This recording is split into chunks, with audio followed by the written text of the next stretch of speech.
নাচিব পৰা পৰিৱেশ এটা কোকৰাঝাৰ চিৰাঙত আছিলে নেকি? আছিলে নেকি? আজি আমি ইয়াতে নাচিছো। আজিৰ পৰা 10 বছৰ আগতে ক'ত গুলি, ক'ত বন্দুক, ক'ত গ্ৰেনেড, ক'ত NDFB, ক'ত আলফা, ক'ত PLP, আমি এইবিলাক চিন্তা কৰি আছিলো। আজি আপোনালোকে চাওক, মোদী ডাঙৰীয়াৰ কাৰণে আজি আমি এনেকে ইয়াত সকলোৱে একেলগে থাকিব পাৰিছো। আমাৰ মনত চিন্তা নাহে, কাৰণ আজি ইয়াত শান্তি আছে। আমি নাভাবো যদি আমাৰ ঘৰৰ ল'ৰা ফাংচন চাব গৈছে, 2টা বজাত ঘূৰি অহা নাই, আমাৰ টেনচন নাথাকে। কিন্তু আজিৰ পৰা 10 বছৰ আগতে মোৰ ঘৰৰ ল'ৰা যদি ৰাতি 11টা বজাত ঘৰলৈকে ঘূৰি নাহে, মনত ভয় লাগি থাকে যে কি হ'ব, কি নহ'ব, কি হ'ল। আজি প্ৰধানমন্ত্ৰী ডাঙৰীয়াৰ কাৰণে আৰু গৃহমন্ত্ৰী অমিত শ্বাহ ডাঙৰীয়াৰ কাৰণে আজি আমাৰ ৰাজ্যখনত শান্তি আহিলে।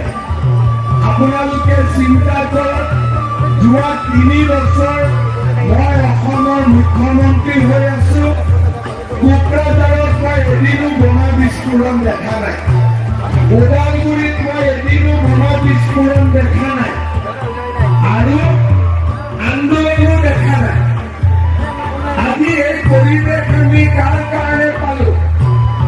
UPPL আৰু BJPয়ে একেলগে চৰকাৰ গঠন কৰাৰ কাৰণে আজি গোটেই অসম আৰু আজি আমাৰ BTRত শান্তিৰ পৰিৱেশ নিৰ্মাণ হ'ল। হয়নে নহয় কওক আপোনালোকে? নিজৰ মনৰ পৰা কওক, নিজৰ মনৰ পৰা কওক, হয়নে নহয়? আজি আপোনালোকে চিন্তা কৰক, মোদী ডাঙৰীয়াৰ কাৰণে NDFB ল'ৰাবিলাকে বন্দুক পতাই দিলে, আলফাৰ ল'ৰাবিলাকে বন্দুক পতাই দিলে, কাৰ্বি আংলঙত কাৰ্বিসকলে বন্দুক পতাই দিলে।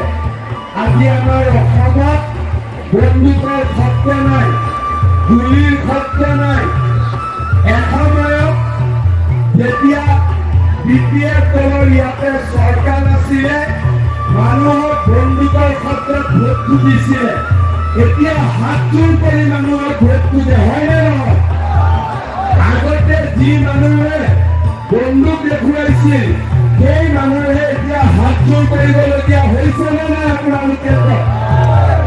আজি আমাৰ নৰেন্দ্ৰ মোদী ডাঙৰীয়াৰ কাৰণে আমাৰ সাধাৰণ মানুহে ৰাতি 2টা বজাতো কামত যাব পাৰে, ৰাতি 12টা বজালৈকে দোকান খোলা ৰাখিব পাৰে। আৰু যি মানুহে এদিন সাধাৰণ মানুহৰ লগত বন্দুক দেখুৱাই কথা কৈছিলে, এতিয়া নমস্কাৰ কৰি কথা কয় যে ভালে আছেনে, পাৰিলে মোক ভোটটো দিব। আগতে কেনেকে কৈছিল, এই ভোট দিবি নহ'লে চাই ল'ম। আজিকালি কোনোবাই কেনেকে কথা কয় নেকি? কয় নেকি? তাৰ কাৰণে নকয়, তেওঁলোকে জানে যে দিল্লীত মোদী আছে, দিছপুৰত মামা আছে, কোকৰাঝাৰত প্ৰমোদ কৰি আছে। তাৰমানে যাৰ ঘৰত ৰেচন কাৰ্ড আছে, তাৰ ঘৰতে এটা অৰুণোদয় আঁচনি অট'মেটিকেলি আহি যাব, হৈ যাব। চব খুচি হয়তো হাত টান মাৰিব লাগে।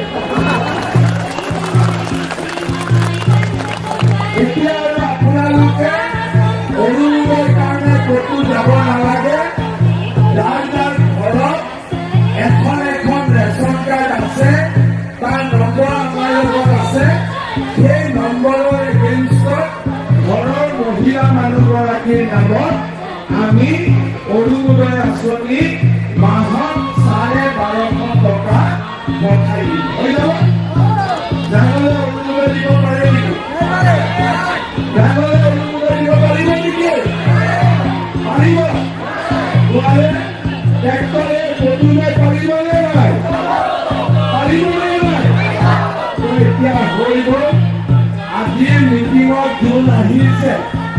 তেওঁলোকে যোন মিটিঙত অহা নাই তেওঁলোকক গৈ জনাব যে মামাই কৈছে যাৰ ঘৰতে ৰেচন কাৰ্ড আছে তেওঁলোকে এটা এটা অৰুণোদয় আঁচনি লাভ কৰিব। চবে বুজি পালে? বুজি পালে? আচ্ছা, লাখপতি বাইদেউৰ ফৰ্ম কোনে কোনে ফিল আপ কৰিছে? লাখপতি বাইদেউৰ ফৰ্ম কোনে কোনে ফিল আপ কৰিছে? আপোনালোকে কৰিছে? আপোনালোকে কৰিছে? কৰিছে? কোনে কোনে কৰিছে? হাতে কোনে কোনে লাখপতি বাইদেউৰ ফৰ্ম ফিল আপ কৰিছে? ঠিক আছে, এইফালে কৰিছে? আচ্ছা, এতিয়া যোনে যোনে লাখপতি বাইদেউৰ ফৰ্ম ফিল আপ কৰিছে তেওঁলোকৰ বেংক একাউণ্টতো মই 10,000 টকা পুটুক কৰি সোমাই আৰু যোন যোন মহিলাই লাখপতি বাইদেউৰ ফৰ্ম ফিল আপ কৰা নাই তেওঁলোকক মই আৰু এবাৰ চান্স দিম যাতে আপোনালোকে লাখপতি বাইদেউৰ ফৰ্ম ফিল আপ কৰিব পাৰে। হ'ব? কোনে কোনে ফৰ্ম ফিল আপ কৰা নাই হাতে লওকচোন। অকণমান মানুহে কৰা নাই। যিসকলে লাখপতি বাইদেউৰ ফৰ্ম ফিল আপ কৰা নাই তেওঁলোককো আমি কৰিবৰ কাৰণে এটা সুযোগ দিম। হ'ব? এতিয়া যেতিয়া 10,000 টকাটো পাব গিৰিয়েকক কোনে কোনে দি দিব পইচাটো? কোনে কোনে গিৰিয়েকক দিব? গিৰিয়েকক কোনে কোনে দিব? নিদিয়ে। গিৰিয়েকবিলাকে যদি বিজেপিক ভোট নিদিয়ে কি হ'ব তেতিয়া? দিব। মই এটা কথা কওঁ, যেতিয়া টকাটো আহিব ধৰক 2 তাৰিখে আহিব, মই কৈ দিম যে টকাটো 2 তাৰিখে বেংকত সোমাব। তাৰ 7 দিন আগৰ পৰা ঘৰত গিৰিয়েকৰ লগত কাজিয়া কাজিয়া কোনো নকৰিব। হ'ব? কোনেও কাজিয়া কাজিয়া নকৰিব। আৰু এইকেইদিন গিৰিয়েকসকল খুব গৰম মাছ খুৱাব, ঠাণ্ডা ভাত একদম নুখুৱাব। হ'ব? তেতিয়া আৰু গিৰিয়েকবিলাকে পইচাটো নলয়। এতিয়া মই আপোনালোকৰ কথা এটা শিকাই দিওঁ।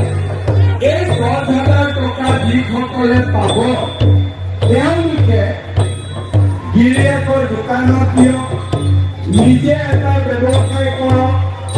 একো নকৰিলে ঘৰত 50 জোপা চেগুনৰ গছে ৰুৱক বা বগা চন্দনৰ পুলিয়ে ৰুৱক।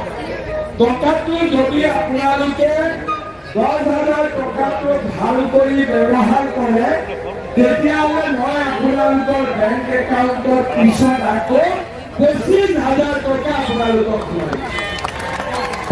প্ৰথমতে 10,000, তাৰ পিছত 25,000। খালি চৰ্ত এটাই যে প্ৰথম 10,000 টকাটো ভাল কৰি ব্যৱহাৰ কৰিব লাগিব। বুজি পালেনে?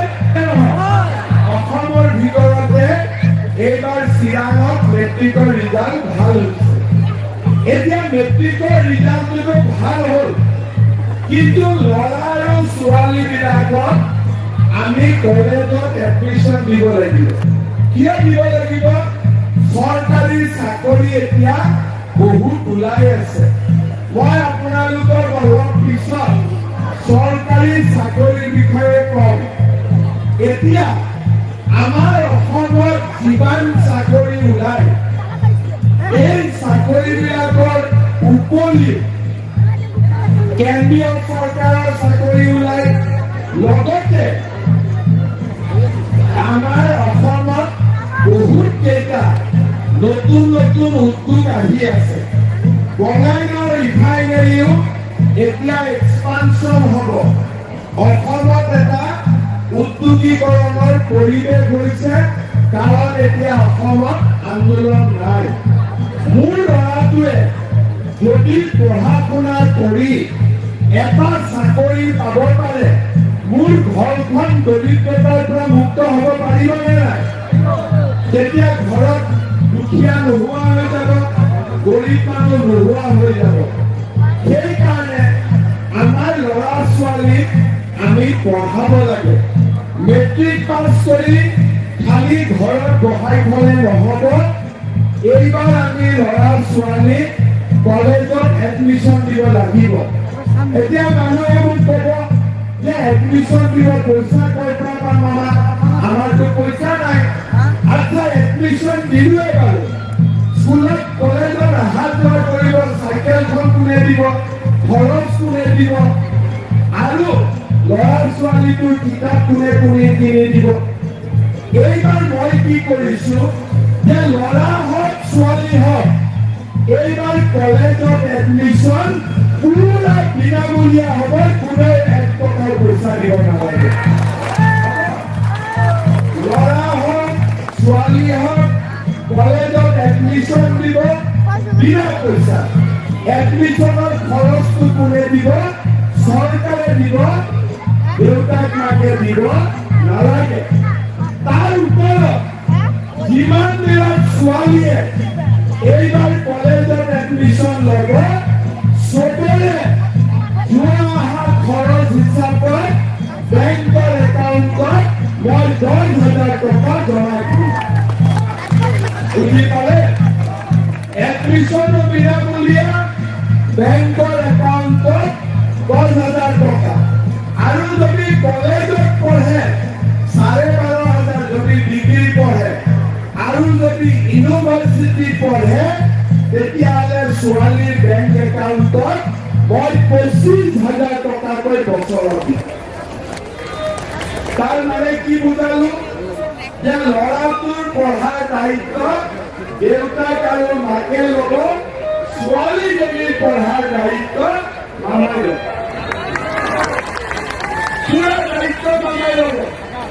কোনেও 1 টকা ঘৰৰ পৰা খৰচ কৰিব নালাগে। এতিয়া মই কিয় কৈ আছো যে পঢ়াব লাগে? আপোনালোকে জানে যোৱাবাৰ যেতিয়া মই মুখ্যমন্ত্ৰী হোৱাৰ ইলেকশ্যন হৈছিলে তেতিয়া মই ৰাইজক কৈছিলো যে ৰাইজ মোক চৰকাৰ কৰি দিয়ক, মোদীজীক চৰকাৰ কৰি দিয়ক, আমি 1 লাখ চাকৰি দিম। আজি পুলিচত ল'ৰা সোমালে, থাৰ্ড গ্ৰেড ফ'ৰ্থ গ্ৰেডত সোমালে, 1 লাখ ল'ৰা ছোৱালীয়ে চাকৰি পালে, কোনো দালালে 1 টকাৰ ভোট চাব নোৱাৰিলে, হয় নে নহয়? এতিয়া চাকৰি কোনে পায়? খেতিয়কৰ ল'ৰা, কৃষকৰ ল'ৰা, ৰিক্সা চালকৰ ল'ৰা, ঠেলা চালকৰ ল'ৰা। আজি মই এই সভাত আকৌ ঘোষণা কৰিছো যে এই বছৰত মই আৰু 50,000 চৰকাৰী চাকৰি দিম। 50,000, 1 লাখ হৈ গ'ল, আৰু 50,000 চাকৰি দিম। জুলাইত পুলিচৰ ইণ্টাৰভিউ, ছেপ্টেম্বৰ অক্টোবৰত গ্ৰেড 3 গ্ৰেড 4ৰ ইণ্টাৰভিউ। কোনো দালালক 1 টকাও দিব নালাগে। মেৰিট বেচিছত আমি চবে চাকৰি পাব পাৰিম। 1 লাখ চাকৰি হৈ গ'ল, আৰু 50,000 আমি চাকৰি দিয়াৰ ব্যৱস্থা কৰিম। তাৰ মানে অসমত এতিয়া দুখীয়া ল'ৰা ছোৱালীয়ে টকা পইচা নোহোৱাকৈ চাকৰি পাব পাৰে। দুখীয়া ল'ৰা ছোৱালীয়ে চৰকাৰী খৰচত কলেজত পঢ়িব পাৰে। দুখীয়া মহিলাই টকা পইচা খৰচ নোহোৱাকৈ অৰুণোদয় আঁচনি পাব পাৰে। দুখীয়া মহিলাই 1 টকাৰ খৰচ নকৰাকৈ লাখপতি বাইদেউৰ আঁচনি পাব পাৰে। আজি আমাৰ অসমত ৰাইজ শান্তিত থাকিব পাৰে। ৰাতি দুপৰীয়ালৈকে আমি ব্যৱসায় কৰিব পাৰো, কোনো গণ্ডগোল নাই, আঁচনি ল'ব পাৰো, কোনো দুৰ্নীতি নাই, আৰু আমি সকলো মানুহ একেলগে মিলা প্ৰীতিৰে আমি ইজনে সিজনৰ লগত ওচৰ চাপি আমি থাকিব পাৰো।